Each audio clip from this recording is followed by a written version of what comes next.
वैसे तो हम फीमेल्स हमारे घर में छोटे से लेकर बड़े हर एक इंसान का ख्याल रखते हैं, पर बात जब हमारे खुद की आती है तो हम वहाँ पर बहुत ही ज्यादा कंजूसी करते, जो कि अच्छी बात नहीं है। मेरे दोस्त, मुझसे छोटी लड़कियां, मुझसे बड़ी लड़कियां, औरतें, हर कोई इस टॉपिक के बारे में बात करने से कतराता है, जिसकी वजह से हम फीमेल्स अंदर ही अंदर दर्द को सहन करती रहती है कि अगर हम इस टॉपिक के बारे में बात करेंगे तो लोग हमें बुरा ना समझे, हमारे बारे में गलत जजमेंट ना कर ले। बट आज मैं इस वीडियो में खुलकर बोलने वाली हूँ। यहाँ पर किसी को शर्माने की बिल्कुल जरूरत नहीं है।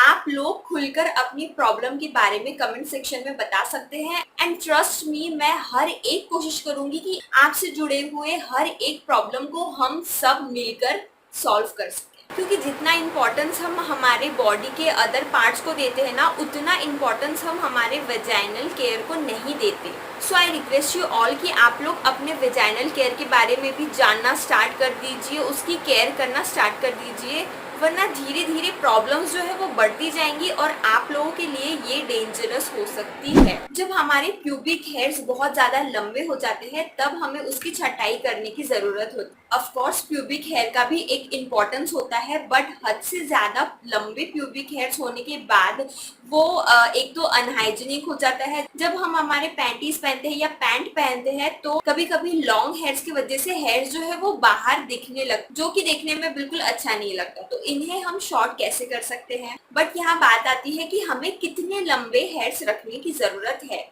सिर्फ 1 सेंटीमीटर तक हेयर की लेंथ को रखते हुए बाकी की लेंथ को आप छटाई कर सकते हैं। अब वैक्सिंग करने के कुछ दिन बाद तक तो हमें बहुत ही हाइजेनिक, खुला खुला, रिफ्रेश सा फील होता है, बट जब बाल आना स्टार्ट हो जाते हैं ना तो हमें बहुत ज्यादा इचीनेस की प्रॉब्लम होती है, राइट? ये बात हम में से कोई करता नहीं है, लेकिन फेस हम सब करते हैं। जब हम वैक्सिंग करते हैं, शेविंग करते हैं, तो नेक्स्ट टाइम जब बाल आते हैं तो वो थोड़े से हार्ड हो जाते हैं, जिसकी वजह से हमें वेजाइनल पार्ट में बहुत ज्यादा इचीनेस होती है। तो इसके लिए हम क्या कर सकते हैं? जब हम वैक्सिंग करते हैं उस दिन से लेकर 3 से 4 दिन तक हमें कंटिन्यू उस जगह पर स्क्रबिंग करनी चाहिए। स्क्रबिंग करने से हमें जो स्ट्रॉबेरी हेयर्स वहां पर आते हैं या फिर जिसकी वजह से हमें खुजली होती है, वो चीजें काफी हद तक कम हो जाती है। अब स्क्रबिंग करने के लिए आप कोई भी केमिकल स्क्रब का यूज नहीं करेंगे, हमें होममेड स्क्रब का यूज करना है, जिसके लिए आप लेंगे कॉफ़ी पाउडर ले रहे हैं, क्योंकि कॉफ़ी पाउडर से स्क्रबिंग होगी और जितना भी डेड सेल्स है वो निकल जाएंगे। एंड यहाँ पर मैं वर्जिन कोकोनट ऑयल ले रही हूँ। अगर आपके पास ये नहीं है तो आप सरसों के तेल का भी यूज़ कर सकते हैं। अच्छे से इन दोनों को मिला लेना है और आपके स्किन के ऊपर इसे स्क्रब करना है। वैक्सिंग करने वाले दिन से लेकर 4 से 5 दिन तक आपको ये स्क्रब कंटिन्यूअसली आपके प्यूबिक एरिया पर स्क्रब करना है। उसके बाद आपको खुद ब खुद रिजल्ट दिखते जाएगा। अब बहुत सारे लोगों को ना प्यूबिक एरिया में डार्कनेस की प्रॉब्लम होती है। ऑफ कोर्स वो देखने में अच्छा नहीं लगता।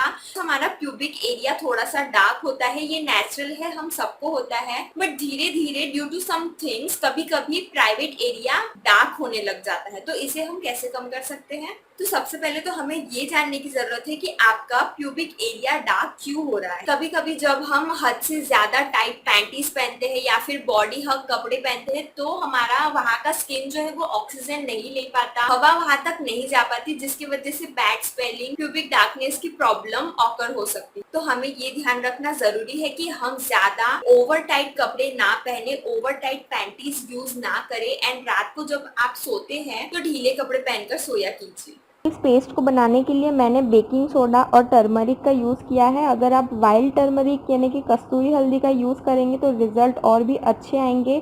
और इसके साथ आप चाहे तो कोलगेट का भी यूज़ कर सकते हैं। जो नॉर्मल, जो बेसिक एकदम कोलगेट होता है ना, उसका यूज़ करना, जेल वाले का यूज़ मत करना। और ध्यान रखना कि बेकिंग सोडा लेना है, बेकिंग पाउडर नहीं लेना है। प्लीज़ इसमें कंफ्यूज मत होना, बेकिंग पाउडर से कोई इफ़ेक्ट नहीं होगा, ओके। एंड इन तीनों चीज़ों को अच्छे से मिलाकर जो है अफेक्टेड एरिया पर आप लगाएंगे। कम से कम आपको 3 से 4 मिनट तक आपको अच्छे से रब करना है with the help of lemon.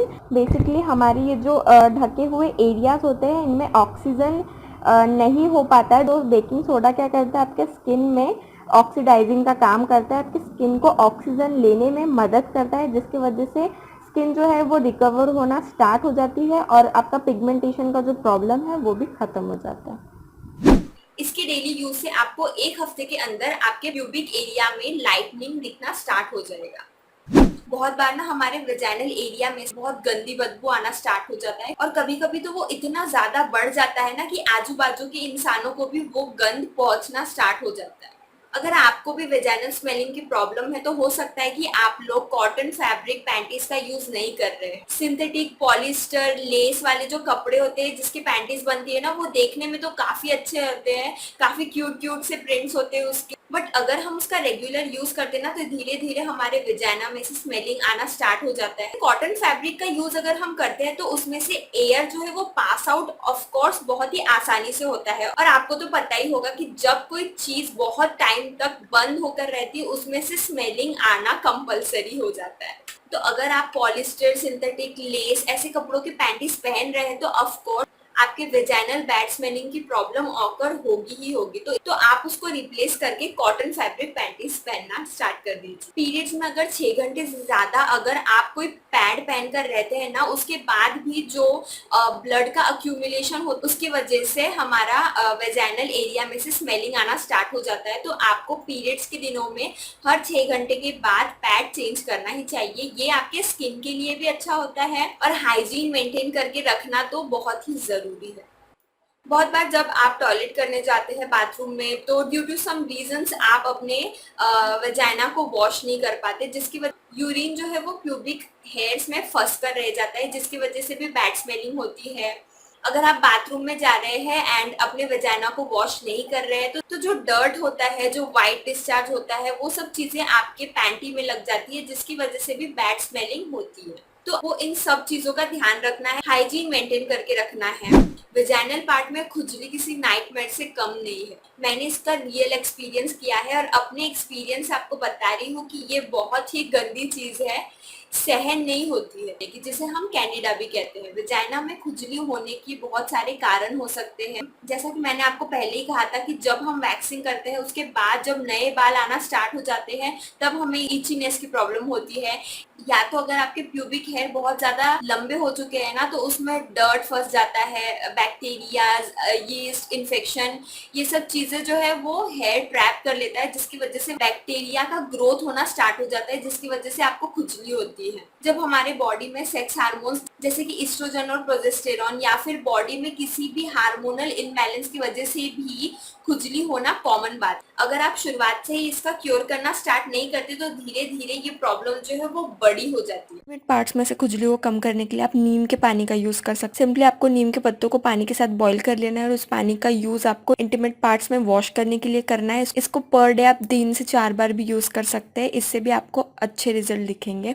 Apple cider vinegar भी बहुत अच्छा होता है, इससे भी अगर आप इंटीमेट जगह पर वॉश करेंगे तो काफ़ी अच्छे रिजल्ट मिलेंगे आपको, बट इसको हमेशा डाइल्यूट करके यूज़ करना है। एज लाइक 1 मग पानी में आप 1 cup Apple cider vinegar mix करके उसके बाद फिर उस पानी से आप इंटीमेट पार्ट्स को वॉश कर सकते हैं। ये पीएच लेवल को बैलेंस करता है और जो फंगल इन्फेक्शन हो जाता है उसको भी काफ़ी हद तक ठीक करने में मदद करता है। अब गार्लिक क्लोव्स जो है वो बहुत अच्छा होता है आपके फंगल इन्फेक्शन को, फंगल डिसीज को ठीक करने के लिए। इसमें एंटी फंगल और एंटी इन्फ्लामेटरी थिंग्स होती है जो आप फंगल डिसीज को जल्दी क्योर करने में मदद करती है। सिंपली आपको रोज 1 क्लोव को रॉ खाना है, इससे बहुत सारे हेल्थ बेनिफिट्स भी होते हैं और फंगल डिसीज भी काफ़ी हद तक जल्दी ठीक हो जाता है। एक चीज़ का हमेशा ध्यान रखना है कि स्वीट्स, आपको फंगल डिसीज जब भी होता है तब आपको स्वीट्स, चॉकलेट से दूर रहना। ये प्रमोट करता है, उल्टा फंगल इन्फेक्शन को बढ़ावा देता है, इससे आपको दूरियां बना कर रखना है।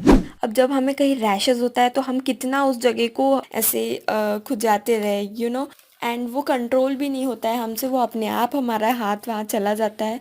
बार बार इचिंग करने से उस जगह पर रैशेज और बढ़ जाता है और स्वेलिंग भी हो जाती है, बहुत जलन होता है। तो इस जलन को कम करने के लिए या ठीक करने के लिए आप आइस क्यूब्स को वहाँ रब कर सकते हैं। आइस क्या करेगा, स्वेलिंग को कम करेगा। जलन होती है आपको उस जगह पर, वो जलन आपकी काफी हद तक कम हो जाएगी।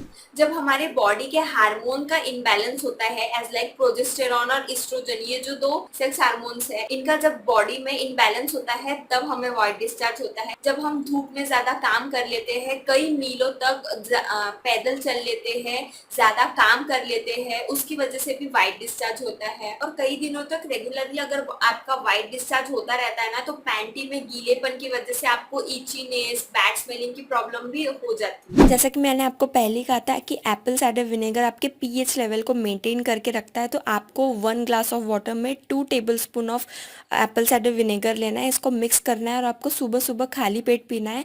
इसका डेली यूज़ करने से भी वाइट डिस्चार्ज खत्म हो जाता है। चावल का माड़ भी आप पी सकते हैं, ये जो है मेरा फेवरेट है, क्योंकि मुझे जब भी वाइट डिस्चार्ज होता है तो मैं हमेशा यही रेमेडी का यूज़ करती हूँ और 3 से 4 दिन के अंदर ही मेरा वाइट डिस्चार्ज खत्म हो जाता है। आपको आपकी मम्मी को बोलना है, सिंपली जब आप चावल बना रहे हो तब उसका पानी आपको निकाल लेना है और वही 3-4 दिन तक पीना है। अब जिंजर पाउडर भी बहुत ही यूज़फुल है। आपको सिंपली गर्म पानी में जिंजर पाउडर मिक्स करना है और उसको पीना है। जिंजर का ना टी पीना है, उसमें चाय पत्ती वगैरह कुछ नहीं डालना, सिंपली रॉ जिंजर भी आप खा सकते हैं या फिर आप उसको टी बनाकर भी यूज़ कर सकते हैं। ये भी काफ़ी हद तक राहत देता है। अगर आपको कोई भी इंटीमेट डिसीज़ नहीं भी है, फिर भी आपको इंटीमेट हाइजीन करके रखना हमेशा बहुत ही ज़रूरी है, क्योंकि ये आपके सेहत के लिए अच्छा होता है, आपके हेल्थ के लिए अच्छा होता है। वीडियो से रिलेटेड कोई भी क्वेश्चन, क्वेरीज, डाउट्स या फिर अगर आपको कोई प्रॉब्लम है तो प्लीज़ कमेंट करके मुझे कमेंट सेक्शन में बताएं। It will be my pleasure to help you all and that's all for today's video. If you are new to my channel, please channel को सब्सक्राइब कर दीजिए। आज का वीडियो अगर पसंद आया तो प्लीज़ इसे लाइक कर दीजिएगा और शेयर कीजिएगा हर एक फीमेल के साथ, हर एक फ्रेंड के साथ शेयर कीजिएगा। So that's all for today's video. Stay blessed, stay happy and bye bye.